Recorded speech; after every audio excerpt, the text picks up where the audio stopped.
I'm very excited.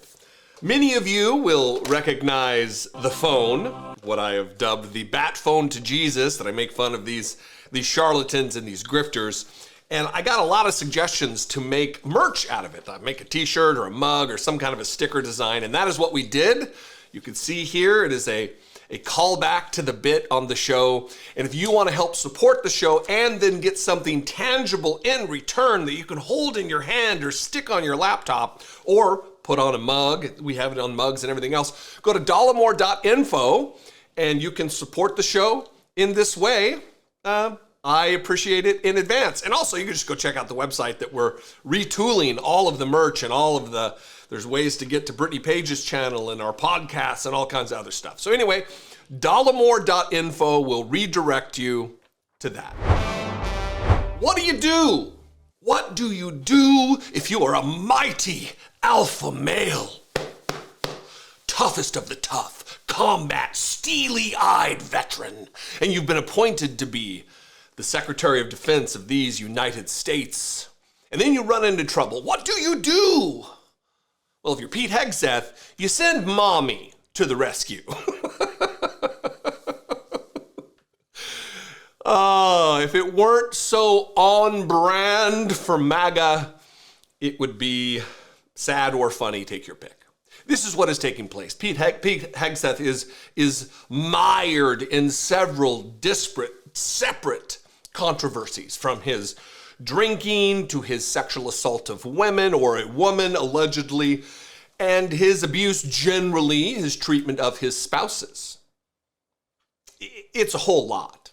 So in one of these examples, to combat one of these particular scandals that are surrounding him, he sent his mommy out to Fox News, his employer, or maybe possible former employer, Fox News, to take these head on. She wrote an email, which I'm going to get to here. She wrote an email to Pete Hegseth himself, to her son, that the New York Times got a hold of. And now she wants to go on Fox News and demonize the media for printing her words verbatim that were given to her by somebody close to the family after she forwarded the email, or he forwarded the email to different people. But I want to show you, there's 3 clips here in this Fox News interview with Steve Doocy. And the first clip is just remarkable because she gets asked a question and she's like, well, first, I want to make a direct appeal. Just not the word she uses, but a direct appeal to President Trump. Because they know Donald Trump does nothing but watch Fox News all day. And this is the way to get a message directly into his fat head. Watch this. We are broken by your behavior and your lack of character. Mm-hmm. When you wrote that, what's the backstory? What was going on that made you so angry you wanted to write that? Well, I will tell that story in a moment, but let me make 2 statements first, and one is to President Trump. And I want to say thank you for your belief in my son. We all believe in him. We really believe that he is not that man he was 7 years ago. I'm not that mother. And I hope people will hear that story today and the truth of that story. So the other thing I want to say is I am here to tell the truth. To tell the truth to the American people and tell the truth to the senators on the Hill, right, especially our female senators. I really hope that you will not listen to the media and that you will listen to Pete. Thankfully, we don't have to just listen to Pete. We can read your words that you wrote to your son in a private email to know what you think about him, to know what the allegations you charged him with. Nonsense. But she did take her moment in the sun, absolutely, to check in with Donald Trump, to message directly to him. And it went on. There's 2 other clips, very brief, about the same length. And this one is her doing the classic MAGA thing where rather than face the allegations, rather than talk about the actual issue at hand, they divert attention and attack the media. She just does it a little bit more clumsy than others. It was a difficult time. I want to say something about the media.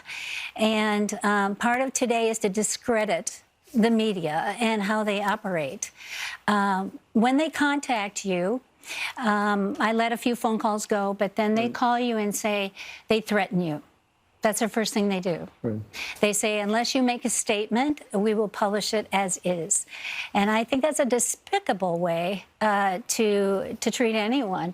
Threats are dangerous, and they're hard on families. So to recap, you were angry about what was going on, his behavior during the divorce. Right. And so you wrote that email. And then, a couple hours later, you apologized. And you guys talked and you worked it out? Yes. Oh, yeah. Oh, yeah. Pete and I are very close today. In fact, our whole family is very tight-knit. It's despicable of the New York Times to threaten her to publish her words verbatim. In fact, they didn't even publish all of it. They left one sentence out, redacting personal information that they didn't feel was appropriate. They didn't threaten you with anything untoward. I don't believe it's a threat at all. It's, do you have a statement? We're going to print this. We have this email you wrote to your son that someone has given us, and we want to give you an opportunity to make a statement. That's not a threat.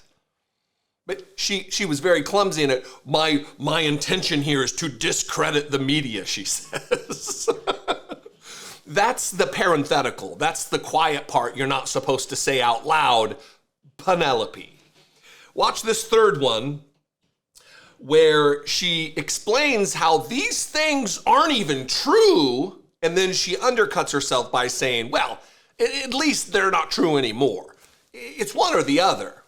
Some of those attachments or descriptions are just not true, especially anymore. It sounds like you're a little disillusioned. Have you lost trust in how things happen? No, listen, I came to take on New York City, to take on the New York Times, to be a mother, a strong mother, a fighter. What's your message to the New York Times? I would say I don't think the way you operate it feels almost criminal when reporters call you and threaten you. I don't think a lot of people know that's the way they operate. And they are in it for the commission, for the money, and they don't care who they hurt, families, children. And I don't believe that is the right way to do things. Do you think that's just the way they try to get the story? Oh, of course. It's their job. But I can take the opposite view. So, failed attempt. I think his nomination is going to be scuttled just based on the weight of the allegations and the fact that this is becoming actually a distraction for senators who want to actually have some semblance of reputation, and this is not doing it. So, here is from the New York Times. I want to show you how they got the email very quickly. This is the headline from the article in which you could find it. Pete Hegseth's mother accused her son of mistreating women for years. Penelope Hegseth made the accusation in an email to her son in 2018 amid his contentious divorce. She said on Friday that she regretted the email and had apologized to him. And this is how they explain their access to the email.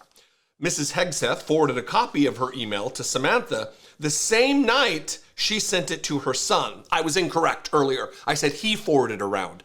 She forwarded it. She gave it to the woman that was in the middle of a contentious divorce with Pete Hegseth. And apparently, the New York Times claims that's not even how they got it.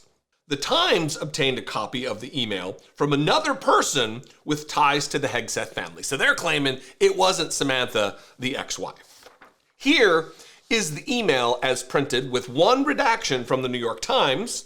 They say, the following is the text of the email that Penelope Hegseth sent to her son, Pete Hegseth, on April 30th, 2018. One sentence was redacted by the New York Times for privacy reasons. Now look, I'm going to read this email. It's not very long, but I'm going to read the whole email to you so you know what we're dealing with here. And this is an email from a concerned mother to her son.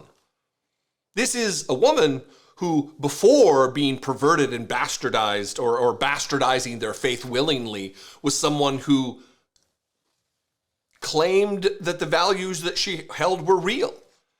attempted to live the values that she claims to hold dear, values that are instilled by her faith. They're deeply religious folks, after all. So in this email, you're going to see a portrait of that, a picture of a mom who's trying to hold her son to account, who is just running roughshod over the vows that he took to his wife. And I'm going to get into it in a subsequent email. It's prolific cheating in a 4-year marriage, prolific cheating. This is it. Son, I have tried to keep quiet about your character and behavior, but after listening to the way you made Samantha feel today, I cannot stay silent. As a woman and your mother, I feel I must speak out. You are an abuser of women. That is the ugly truth. And I have no respect for any man that belittles, lies, cheats, sleeps around, and uses women for his own power and ego.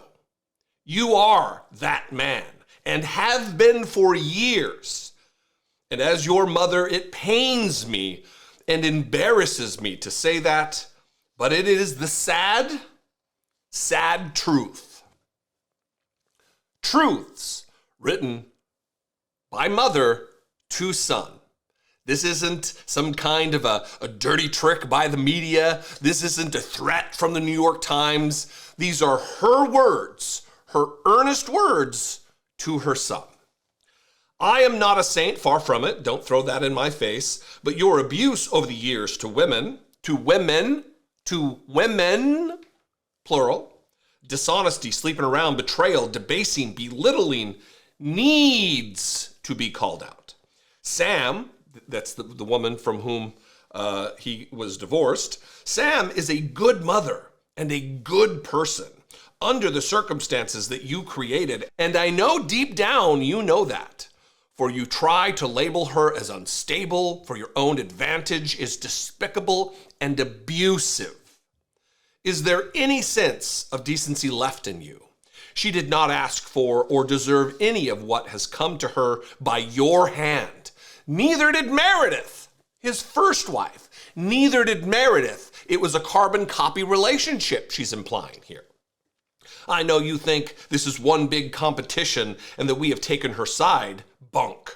We are on the side of good, and that is not you. We are on the side of good. You are not good. You are not on the side of good. Pete Hegseth's mother wrote to him in an email taking the side of the soon-to-be ex-wife. Now, she's appealing to Donald Trump. Please, Daddy Trump, save my little boy. Please stick with him.